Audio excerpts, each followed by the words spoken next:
The Three Horseshoes is a Grade 2 listed former public house in a delightful position within the highly sought-after village of Swineshead. The property displays a wealth of character features and has been the subject of sympathetic refurbishment and updating by the current owners. The dining room has a magnificent inglenook recess with a timber bressumer, although this is currently not in use as a fireplace. The kitchen breakfast room is presented in a farmhouse style with a modern range of units and a double oven Aga set in an inglenook recess.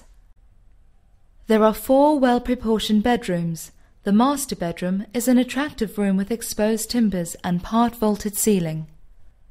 The property has a driveway to the side, providing parking facilities and access to the detached garage and a gate to the main garden. The gardens are in excess of 3/4 of an acre and are principally lawned with a variety of trees including fruit trees and established elms and poplars.